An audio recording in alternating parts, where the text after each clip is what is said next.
اعوذ باللہ من الشیطان الرجیم بسم اللہ الرحمن الرحیم ولا تقربوا الزنا انہ کان فاحشا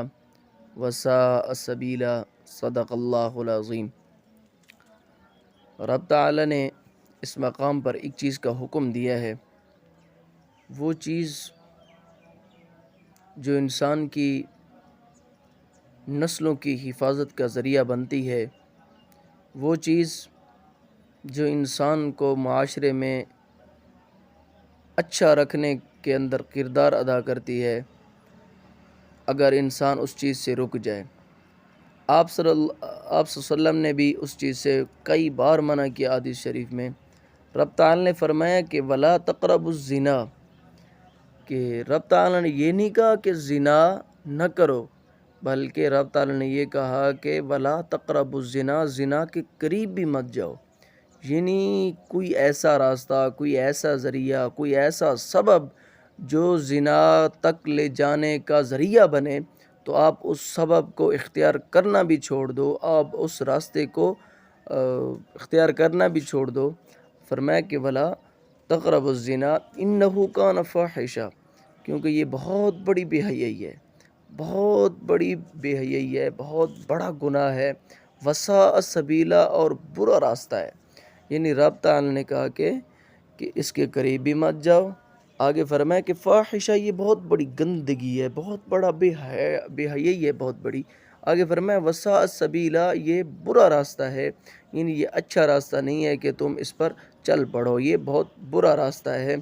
تو رب تعالی نے بتا دیا ہے کہ یہ راستہ بہت برا ہے، آگے آپ کی مرضی، آپ برا راستہ اختیار کریں یا اچھے راستے کے اوپر جائیں۔ اور پیارے پیغمبر صلی اللہ علیہ وسلم نے فرمایا کہ جب بندہ زنا کرتا ہے تو اس کے ایمان کو اس کے دل سے اس طرح نکال دیا جاتا ہے جس طرح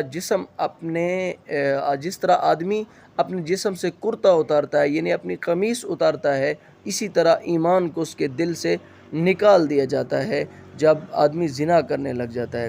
تو آپ سے یہی عرض کرنی تھی کہ اللہ تعالی نے جس چیز سے ہمیں روکا ہے اس میں نہایت ہی ہمارا فائدہ ہے، صرف فائدہ نہیں بلکہ بہت زیادہ فائدہ ہے کہ اگر ہم اس پر عمل کر کے زندگی گزاریں۔ تو اللہ تعالی نے ہمیں کہا کہ اس کے قریب بھی نہیں جانا، فرمایا کہ یہ گندگی ہے، برائی ہے، بے حیائی ہے، اور فرمایا کہ یہ برا راستہ ہے۔ تو ہمیں بھی یہی چاہیے کہ ہم رب تعالی کے حکم کی تعمیل کریں، خواہش نفس کو دبا کر رکھیں، اور الکیس من دان نفسہ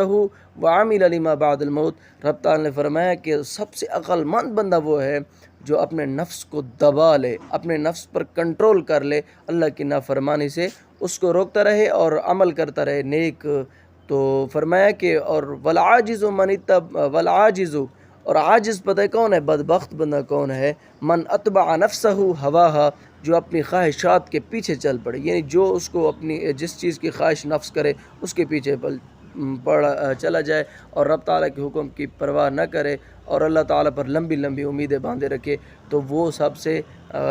بے وقوف بندہ ہے۔ اور عقل مند بندہ یہ ہے کہ جو اپنے خواہش نفس کو دبا کر اپنے اللہ کے حکم کی تعمیل کرنے کی کوشش کرے، اور جو اللہ کے حکم کی تعمیل کرے گا دنیا کے اندر تو کل قیامت کے دن اللہ تعالیٰ اس کو کبھی مایوس نہیں ہونے دیں گے۔ اسی کے ساتھ آپ سے اجازت چاہوں گا، آپ کے لیے بھی دعا کرتا ہوں، آپ میرے لیے بھی دعا کریں، اللہ تعالیٰ ہمیں ایسی گندگیوں سے، ایسے گناہوں سے اللہ تعالیٰ تمام مسلمانوں کی حفاظت فرمائے، اور ہماری نوجوان نسل کو اور اس معاشرے میں خصوصاً ہمیں اللہ تعالیٰ اس برائی سے بچائے اور اس برائی سے دور رکھے، اس سے قریب بھی نہ ہونے دے۔ والسلام۔